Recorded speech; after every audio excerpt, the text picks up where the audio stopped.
Hello everyone and welcome to DIS में आप सबका बहुत बहुत स्वागत है।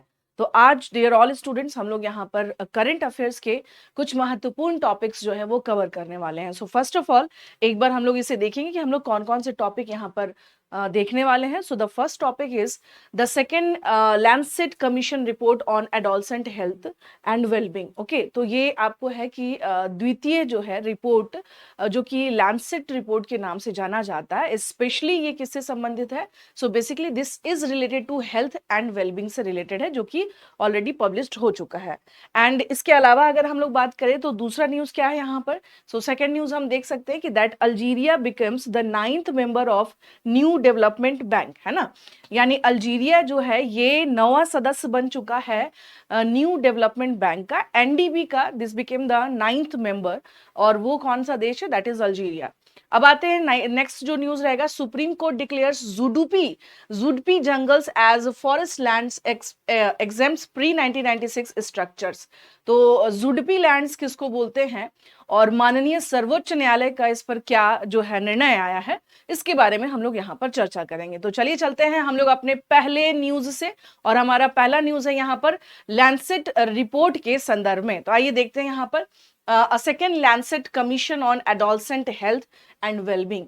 तो सबसे पहले तो यहाँ मैं बता देना चाहती हूँ कि जब हम लैंडसेट रिपोर्ट के बारे में बात करते हैं तो बेसिकली हम क्या देखेंगे कि वर्ल्ड वाइड में जितने भी रिसर्च हैं, शोध हो रहे हैं, है ना, मेडिकल लाइंस में, और क्या क्या जो भी इम्प्रूवमेंट्स हो रहे हैं, सो इससे रिलेटेड जो जनरल्स है वो सारे इसमें आप देख सकते हैं कि यहाँ पर आता है। और लैंसेट रिपोर्ट का इसलिए भी इंपॉर्टेंस बढ़ जाता है कि एक तरीके से हम देख सकते हैं कि लगातार न्यू रिसेंटली जो क्या रिसर्च हुए हैं, क्या रिपोर्ट्स आए हैं, इसको ये क्या करते हैं यहाँ पर बताते हैं। So that's why Lancet report is very important. हालांकि इसके बारे में अगर बात किया जाए तो लैंसेट रिपोर्ट हम देख सकते हैं कि that it was started in London, and after that हम देखेंगे क्या कि ये फिर आपको अमेरिका और फिर चाइना, फिर यहाँ से भी क्या होने लगा, ये प्रकाशित किया जाने लगा। तो बहुत महत्वपूर्ण है, specially in context of the health sector और मेडिकल सेक्टर ऑल्सो। तो ये बहुत सारे मायने में इसका बहुत ज्यादा क्या है, महत्व है। तो आइए देखते हैं यहाँ पर हम लोग इसके संदर्भ में कि क्या है यहाँ पे। A report on adolescent health, ये आपको ध्यान रखना है, has been recently released by the second Lancet commission on adolescent health and wellbeing. यानी हाल ही में किशोरों के स्वास्थ्य और कल्याण पर दूसरे लैंसेट आयोग द्वारा एक रिपोर्ट जारी की गई है। अब सवाल ये उठता है कि इस रिपोर्ट में क्या महत्वपूर्ण बातें कही गई हैं और इस रिपोर्ट के क्या मायने हैं, है ना। तो सबसे पहले हम लोग देखेंगे that what are the key highlights of this report, यानी इस रिपोर्ट की जो महत्वपूर्ण बातें रही वो क्या है और उसके क्या इंपॉर्टेंस है, हम ये भी देखेंगे यहाँ पर। सो फर्स्ट ऑफ ऑल यहाँ पर हम लोग देख सकते हैं दैट की हाइलाइट्स ऑफ दिस रिपोर्ट, यानी इस रिपोर्ट की जो मुख्य बातें हैं हम उसके बारे में देखेंगे। तो यहाँ पर ऑब्जेक्टिव क्या है, यहाँ पर उद्देश्य क्या है, to focus on accelerating the implementation of the first commission recommendation towards the sustainable development goals and realise the triple जो है यहाँ पर डिविडेंड।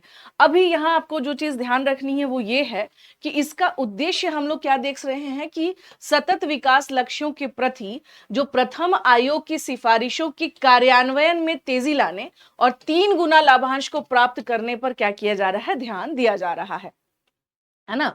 और अब अगर हम लोग बात करें कि इसमें और क्या इंपॉर्टेंट बातें रही हैं लैंसेट रिपोर्ट में। So basically investment in the current generation of 10 to 24 year olds will benefit today's adolescents, the adults they will become and their children also। तो यहाँ पर ये बात कही गई है कि विशेषकर 10 से 24 वर्ष की आयु के जो बच्चे हैं उनको वर्तमान पीढ़ी में निवेश से वर्तमान किशोर और उनके वयस्क होने पर और उनके बच्चों को भी लाभ मिलेगा। मीन्स यहाँ पर हम लोग देखिए, जब when we are talking about the sustainable development goal, so what it means, इसका मतलब ये हुआ कि हम एक पीढ़ी से दूसरी पीढ़ी की बात कर रहे हैं कि वहां पर भी उसका बेनिफिट मिलना चाहिए। तो हियर यू कैन सी, आप देख सकते हैं कि यहाँ पर जो महत्वपूर्ण बात ये कही जा रही है कि इसमें मेन जो हमने टारगेटेड एरिया जिसको हम कह सकते हैं और जो हमारा इन्वेस्टमेंट है किस जनरेशन में, सो बेसिकली हमने यहाँ पर टारगेट किया गया है इसमें according to the Lancet report की 10 to 24 ईयर के जो भी बच्चे हैं उन पे फोकस करना, ताकि उनसे आने वाली जो पीढ़ियां हैं वो और भी क्या हो सके, बेहतर हो सके। चलिए अब आते हैं यहाँ पर, नेक्स्ट हम लोग बात करेंगे यहाँ पर कि इसमें और क्या महत्वपूर्ण बातें हैं। हाँ जी, फाइंडिंग्स में यहाँ पर अगर हम लोग देखेंगे यहाँ पे तो insufficient funding The funding for adolescent health and well-being is not sufficient to the magnitude of the challenges faced by them as is not targeted the areas of greatest need. अब देख सकते हैं यहाँ पर कि इसमें ये कहा गया है विशेषकर किशोरों के स्वास्थ्य और कल्याण के लिए उनके समक्ष आने वाली जो चुनौतियां हैं वो और भी भयावह जो यानी हम ये कह सकते हैं कि जो कंडीशंस है ना, उनके लिए जो प्रॉब्लम्स आ सकती है उसके लिए जो हमने फंडिंग्स या जहां पे भी फंडिंग्स जारी किए जा रहे हैं एडोलसेंट्स के लिए वो पर्याप्त नहीं है ना। और खास तौर से चूंकि हमें इनको ज्यादा टारगेट करना है इस आयु वर्ग के बच्चों को, लेकिन अभी तक क्या है हम देख रहे हैं कि वैसा जो बेनिफिट निकल के आना चाहिए और जैसा उन पे इन्वेस्टमेंट होना चाहिए वैसा वहां पर नहीं दिख रहा है। जिसमें इन्होंने एक एग्जांपल के थ्रू बताया है कि specific funding for adolescence health accounted for the only 2.4% of total development assistant for the health in 2016 से 21। अब आप यहाँ देख सकते हैं इसमें यह कहा गया कि विशेषकर जो किशोरों का जो स्वास्थ्य है उसमें विशिष्ट निधि वर्ष यानी 2016 से 21 वर्ष में इनके स्वास्थ्य संबंधित जो खर्चे हुए हैं यानी उस पे जो इन्वेस्टमेंट किया गया ये मात्र 2.4% था, जबकि किशोर विश्व की कुल आबादी का 25.2% हिस्सा है। जस्ट इमेजिन, आप ये चीज सोच सकते हैं कि ये अपने आप में एक बहुत बड़ी बात है जहां हमारे यहाँ किशोरों का एक बहुत मतलब in entire world what we can see that a large number of population of adolescent but what type of investment specially towards their health for wellbeing also, तो वो यहाँ पर आपको बिल्कुल ही नाम मात्र का दिखाई देगा। दैट इज वेरी लो 2.4% और एज पर द पॉपुलेशन 25.2% वो बहुत ही क्या है आपको यहाँ पर कम है। अब इसमें कुछ और एग्जांपल्स यहाँ पर देख सकते हैं like an estimated 340 million 18% adolescents now live in conflict affected areas doubling since 1990s। यानी इसमें ये कहा गया है एक अनुमानता है कि लगभग 340 मिलियन जिसमें कि 18% जो किशोर हैं वो अब संघर्ष प्रभावित क्षेत्रों में रहते हैं, जो कि 1990 के दशक से दोगुना हो गया। दुनिया की एक बड़ी संख्या अगर हम लोग बात करें so what we can see a large number of जो एरियाज है ना वर्ल्ड में, जैसे कि आप देख सकते हैं रशिया यूक्रेन वॉर हुआ, सीरिया हुआ, इराक हुआ। तो इस तरह से जो हम देख रहे हैं यहाँ पर कि जो खास तौर से वॉर जोन की वजह से है ना, कॉन्फ्लिक्ट्स एरियाज के वजह से, so what we can see कि एक बड़ी संख्या जो है विशेषकर जो एडोलसेंट्स हैं वो संघर्ष प्रभावित क्षेत्रों में रह रहा है विशेषकर 1990 के बाद। इनफैक्ट अभी राइट नाउ कहा जाए तो what we can see that tariff wars शुरू हो चुके हैं, बहुत सारी चीजें हैं है ना। तो अब लोग क्या करें, एक बेहतर भविष्य के लिए लोग कई बार माइग्रेट कर जाते हैं, कई बार लोग क्या है उसी जगह पे माइग्रेशन नहीं मिल पाया या वहां से वो स्केप नहीं कर पाए तो वो उन्हीं क्षेत्रों में रहने के लिए मजबूर हैं।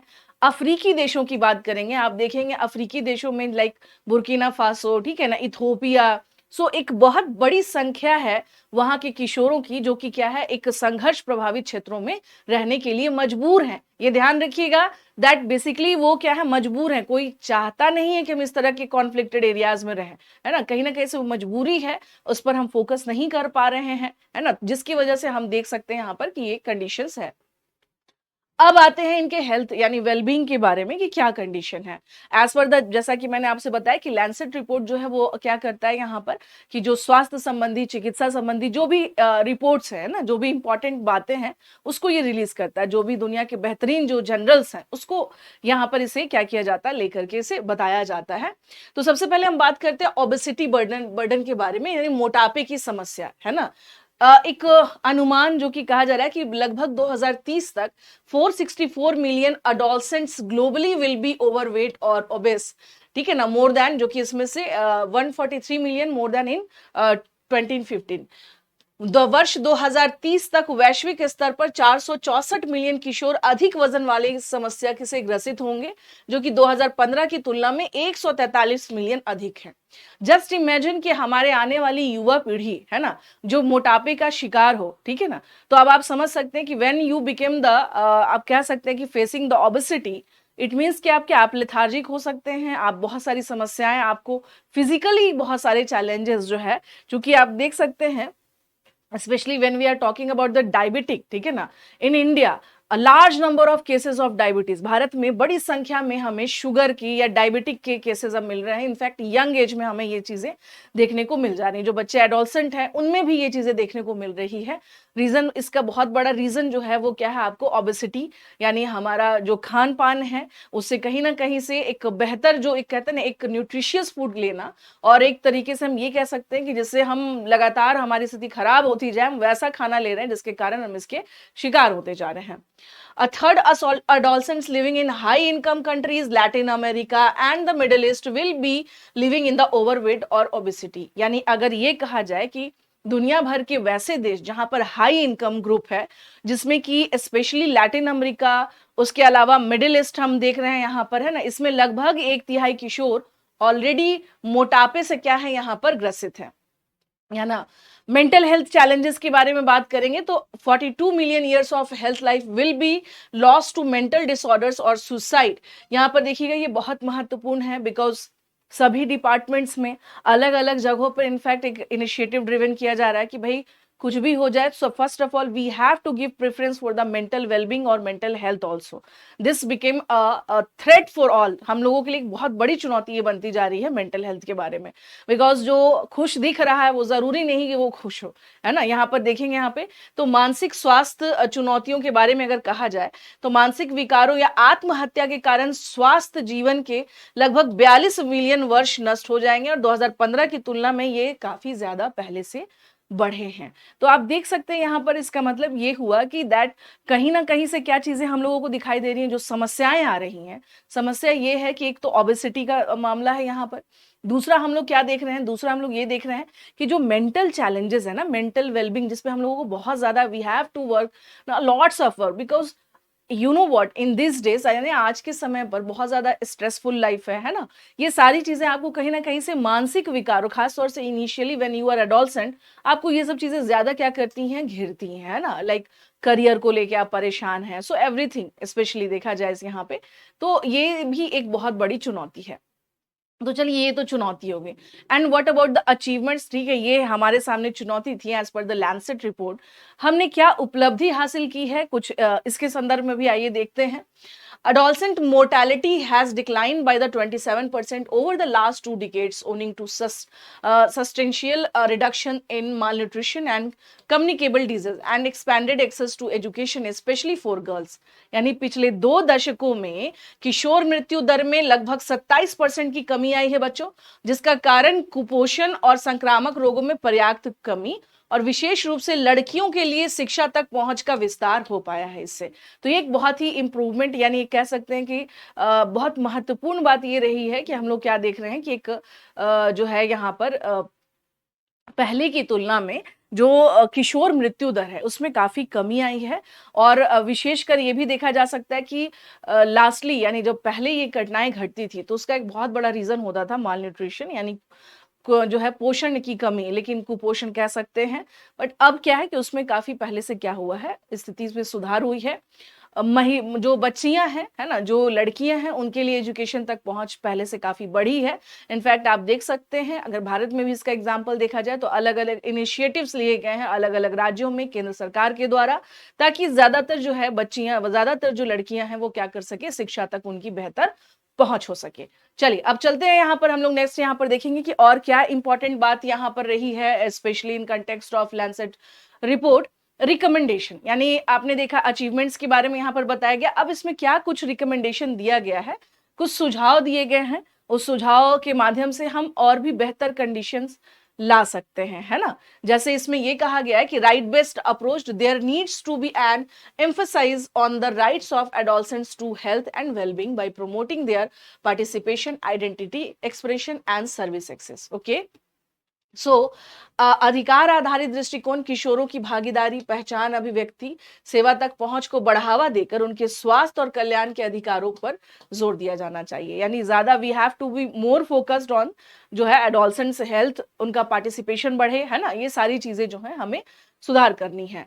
नीति फोकस यानी पॉलिसी फोकस क्या है, the report calls for the enabling laws and policies to protect adolescent sexual and reproductive health and rights and reduce the impact of the commercial determinants of the health on them. यानी इसमें ये कहा जा रहा है कि report में ये कहा गया कि किशोरों के यौन और प्रजनन स्वास्थ्य और अधिकारों की रक्षा करने और उन पर स्वास्थ्य के वाणिज्यिक निर्धारकों के प्रभाव को कम करने के लिए सक्षम कानूनों और नीतियों की मांग की गई है।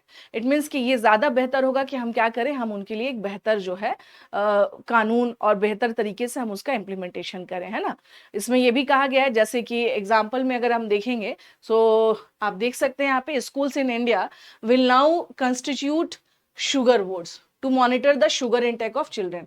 यानी भारत के स्कूलों में अब बच्चों के चीनी सेवन पर निगरानी रखने के लिए शुगर बोर्ड का गठन किया जाएगा। एक बहुत महत्वपूर्ण पहल है, बिकॉज आप देख सकते हैं लाइक इसके पहले भी स्पेशली जो बेबी होते हैं, छोटे बच्चे जो होते हैं, इन्फेंट जो होते हैं, उनके जो फार्मूला मिल्क्स होते हैं उसमें शुगर की क्वांटिटी ज़्यादा थी। इसको लेकर के ऑलरेडी रिपोर्ट आई, जिसके बाद इंटायर जो एशियन कंट्रीज है उनके द्वारा अपोज किया गया कि भाई ऐसा है कि अगर हमारे बच्चों में, यानी हमारे जो छोटे छोटे बच्चे हैं, उनको अगर अभी से ही शुगर की क्वांटिटी दी जाएगी तो कल को बाद में क्या है, वो तो शुगर के साथ तो उनको तो शुगर होना ही होना है।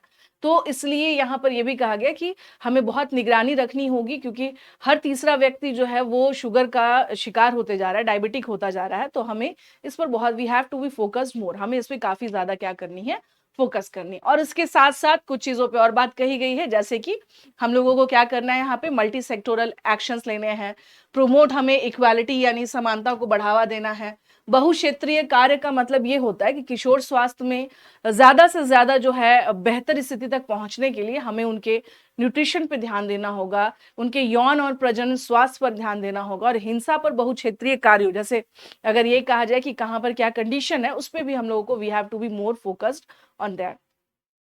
ठीक है, तो इस प्रकार से अगर हम लोग देखा जाए, और खास तौर से ये भी है कि जैसे टाइम टू टाइम, यानी कि एज पर द WHO, ठीक है ना, has launch the global action for the measurement of the adolescent health to close critical data gaps and strengthen accountability. So हम लोगों को इसकी ज्यादा जरूरत है कि हम एडोलसेंट यानी किशोरों से संबंधित जो डेटा है, महत्वपूर्ण डेटा को समय समय के साथ एक अंतराल के बाद हम उसे क्या करें, जारी करें, और ताकि इनके बारे में एक बेहतर अप्रोच हम लोगों को मिल सके, और उसके बाद हम जो है कुछ जो नीतिगत जो हमारे कार्यक्रम होंगे हम उसे क्या कर सकते हैं, एग्जीक्यूट कर सकते हैं। तो we have to more focus on specially like हमें क्या करना होगा कि हमें जो है डेटा जो है वो भी हमें कलेक्ट करना होगा, और वो बहुत ज्यादा क्या है, जरूरी है। सो this is all about the Lancet report. ये था आपका लैंसेट रिपोर्ट के बारे में, जो कि किशोरों के स्वास्थ्य संबंधी समस्याओं, उनकी क्या कंडीशन है, ये सारी चीजों से क्या है, संबंधित था। So now come to the next. अब हम लोग चलते हैं अगले न्यूज पर। अब अगला न्यूज अगर हम लोग देखेंगे भाई, तो अगला न्यूज क्या, क्यों महत्वपूर्ण है और व्हाई दिस इज इंपॉर्टेंट। तो Algeria becomes the 9th member of new development bank. ये चर्चा में रहा प्यारे बच्चों, और इसका कारण क्या है यहाँ पर, तो इसके बारे में आइए थोड़ा सा सबसे पहले हम लोग यहाँ पर बात कर लेते हैं कि क्या इंपॉर्टेंट बात रही है इसके संदर्भ में, एनडीबी के बारे में। यहाँ आएंगे, यहाँ देखेंगे। देखिए जो न्यूज है, जो चर्चा में है, वो क्या है आपको, कि अल्जीरिया,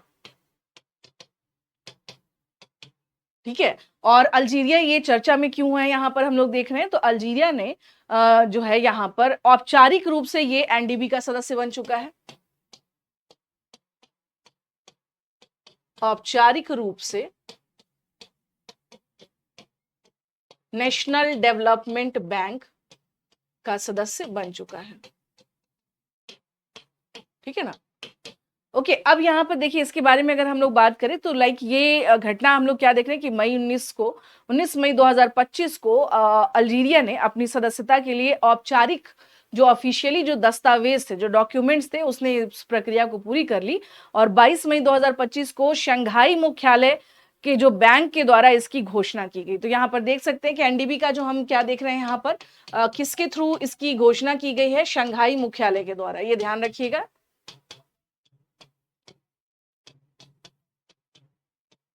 शंघाई हेडक्वार्टर के थ्रू ये न्यूज आया कि यहाँ पर इसे क्या किया गया है, इसे एनडीबी का सदस्य बना दिया गया है। ये ध्यान रखना है आप सबको यहाँ पर।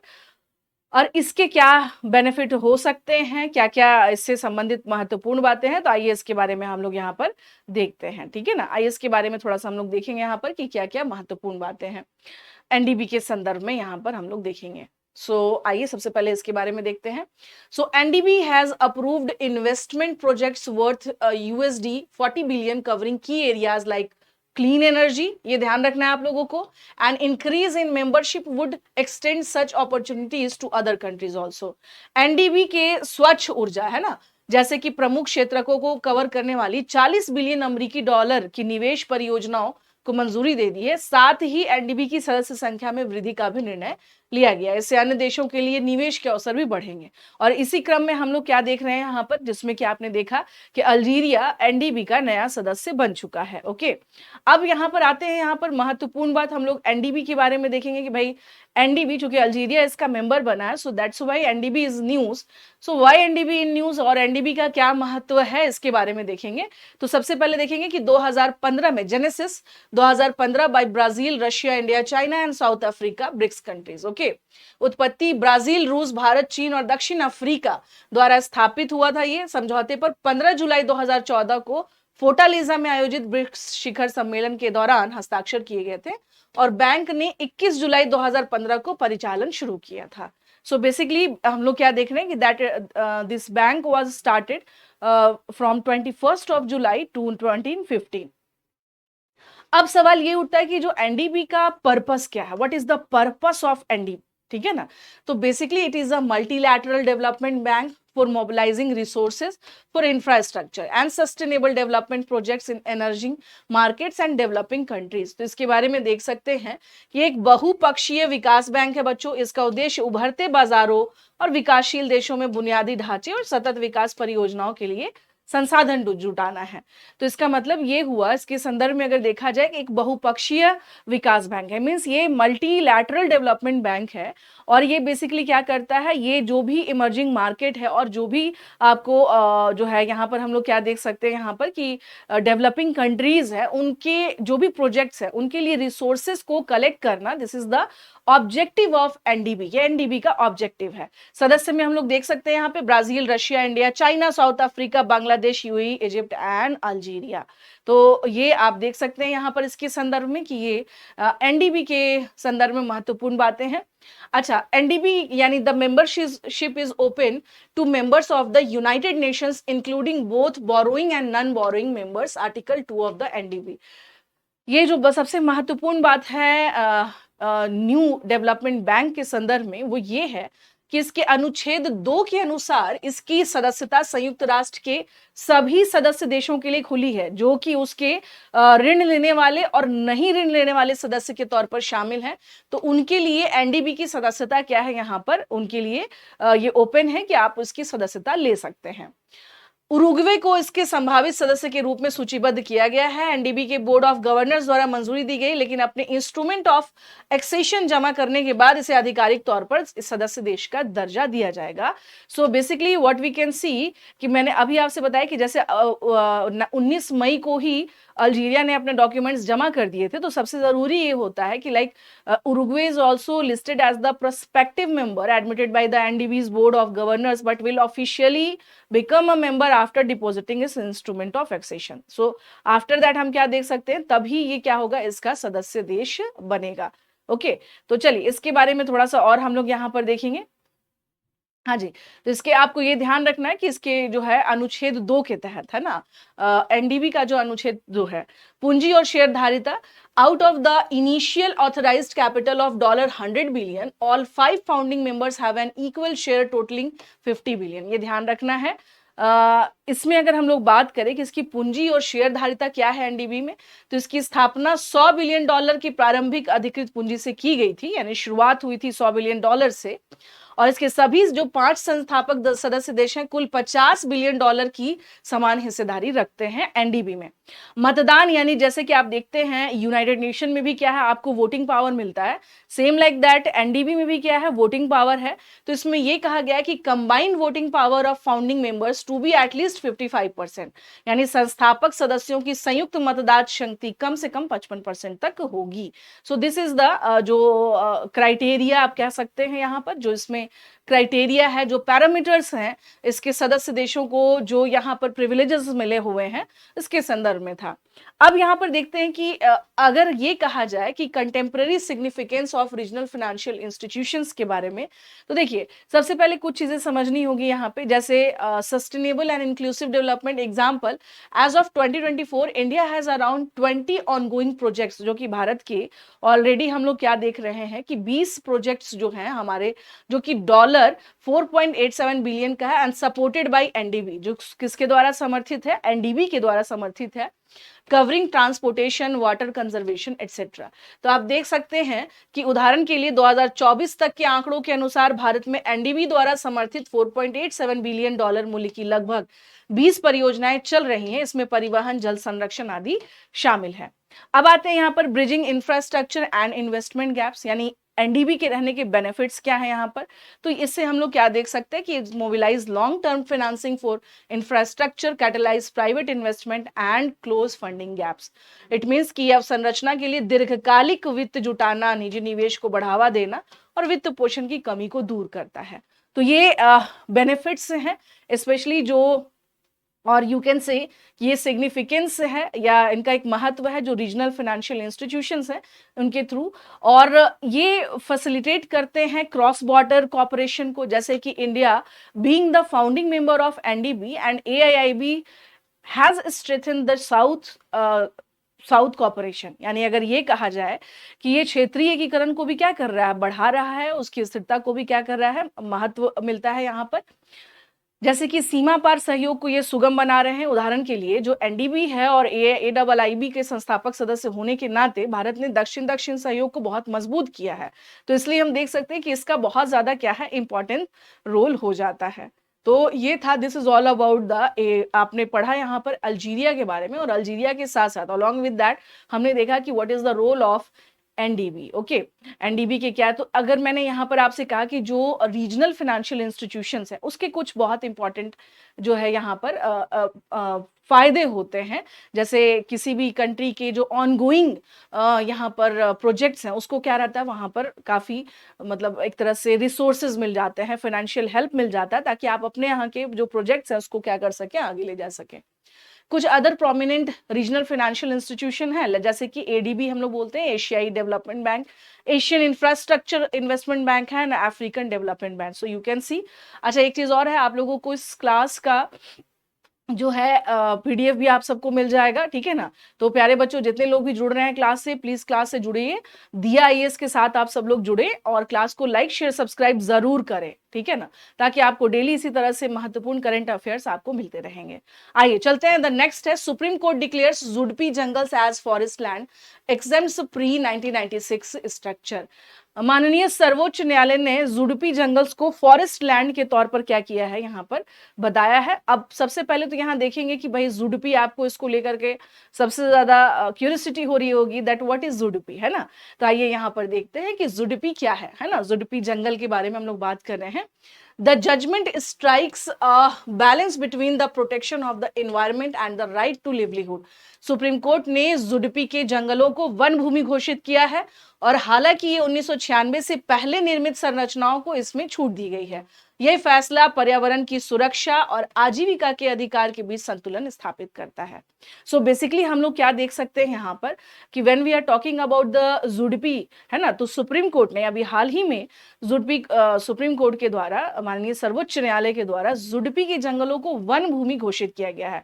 अब ये मत सोच लीजिएगा आपकी जुडपी कोई जगह है, जुडपी के जंगलों को, इट मीन्स कि यहाँ पर अभी हम लोग थोड़ा और we have to go for the more depth about the Zudpi jungles, कि क्या है ये जुडपी फॉरेस्ट। आइए ये बिल्कुल इसको ध्यान रखिएगा कि क्या है ये about Zudpi jungles. Zudpi meanings bushes और shrubs, lands mean an inferior type of unoccupied lands with the bushy growth. Okay, Zudpi का अर्थ होता है झाड़ियां, भूमि का अर्थ झाड़ियों से युक्त निम्न कोटि की अनुपयुक्त भूमि। इट मीन्स ये ध्यान रखिएगा, ये वैसी भूमि है निम्न कोटि की, यानी वैसा फर्टाइल लैंड नहीं है जो कि झाड़ियों से युक्त हो और अनुपयुक्त हो। अनुपयुक्त इट मीन्स हम लोग क्या देख रहे हैं, दैट अनऑक्यूपाइड लैंड्स होते हैं विथ बुशी ग्रोथ्स होता है, इसी को कहते हैं हम लोग जुडपी जंगल्स, है ना।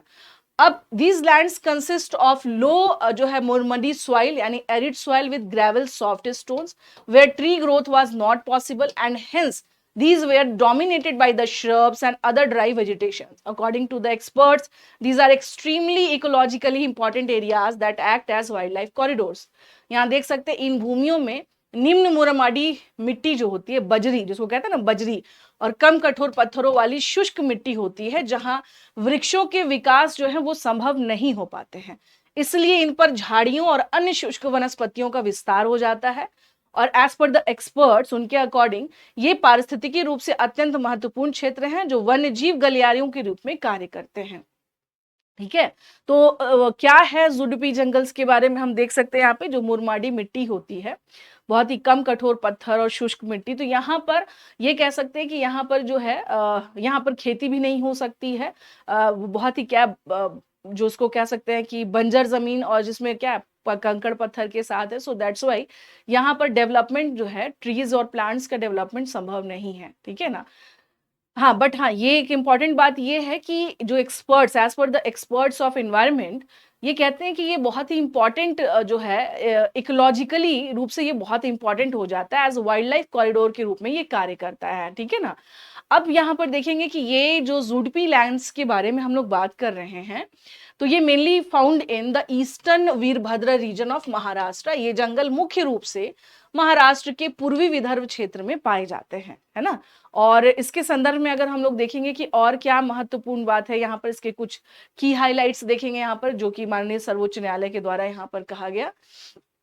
सो now come to the next, that is Supreme Court के फैसले के मुख्य बिंदुओं पर एक नजर, की highlights of the Supreme Court judgment. Zudpi jungle as a forest, Zudpi jungle land shall be treated as forest land in line with the 1996 ruling. इसके बारे में हमने ऑलरेडी बात की है। टी.एन. गोदावर्मन तिरुमुलपाद बनाम संघ सरकार वाद में कोर्ट ने वन संरक्षण अधिनियम 1980 के तहत वन भूमि की परिभाषा का विस्तार किया था। साथ ही ये भी स्पष्ट किया है कि यह अधिनियम सभी वनों पर लागू होना चाहिए, चाहे उनके स्वामित्व की प्रकृति या वर्गीकरण कुछ भी हो। So as per the TN. Godavarman Thirumulpad versus जो है Union of India, the court had expanded the definition of forest, है ना। कोर्ट ने जंगल की परिभाषा को क्या किया और विस्तार दिया है यहाँ पर, under the forest conservation act FCA act 1980, and clarified the act must apply to all forest irrespective of the nature of ownership और क्लासिफिकेशन देयरफॉर, है ना। चाहे ये अगर इसमें अगर ये कहा जाए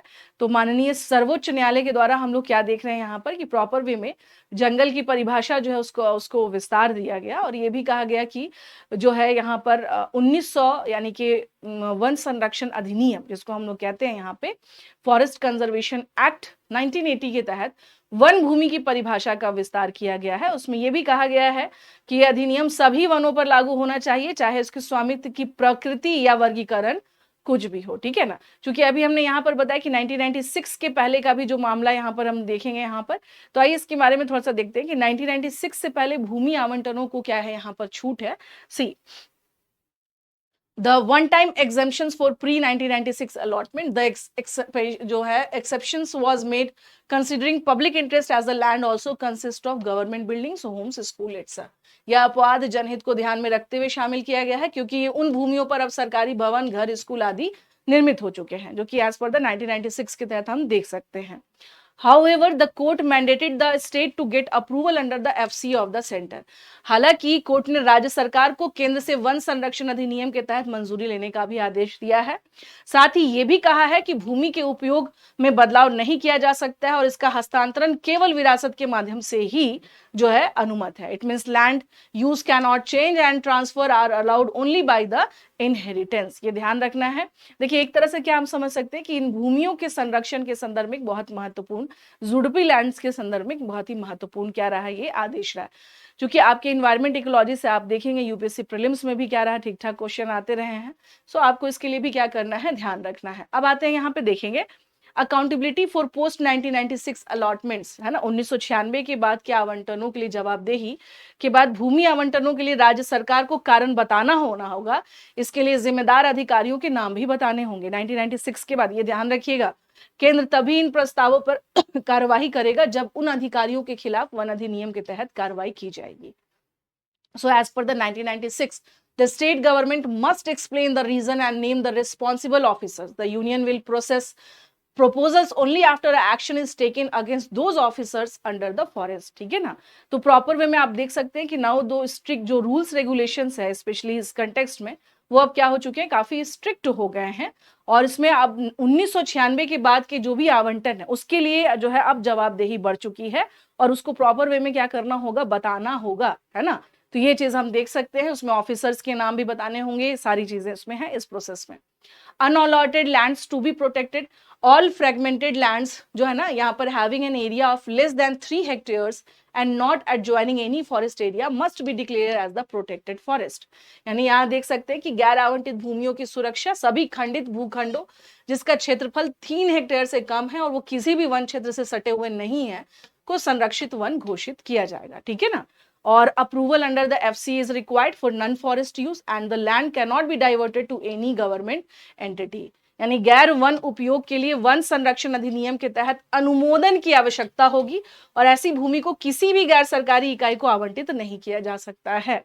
तो एक बहुत ही महत्वपूर्ण कदम हम कह सकते हैं यहाँ पर कि जो एक बहुत ही महत्वपूर्ण जजमेंट है जिससे कि वनों के संरक्षण का हम क्या देख सकते हैं और बेहतर तरीके से विस्तार हो पाएगा। So this is all about the judgment about the जो है जुडपी लैंड्स के बारे में आपने देखा कि इसमें क्या क्लॉजेस रखे गए हैं और क्या महत्वपूर्ण बातें हैं। तो डियर ऑल स्टूडेंट्स, आप लोग इसी तरह के महत्वपूर्ण करंट अफेयर्स के लिए हम लोगों के साथ जुड़े रहिए। दिया आईएएस के साथ आप सब लोग जुड़े और दिया आईएएस चैनल को ज्यादा से ज्यादा लाइक करें, शेयर करें और सब्सक्राइब करें। Thank you so much for watching. धन्यवाद आप सभी का।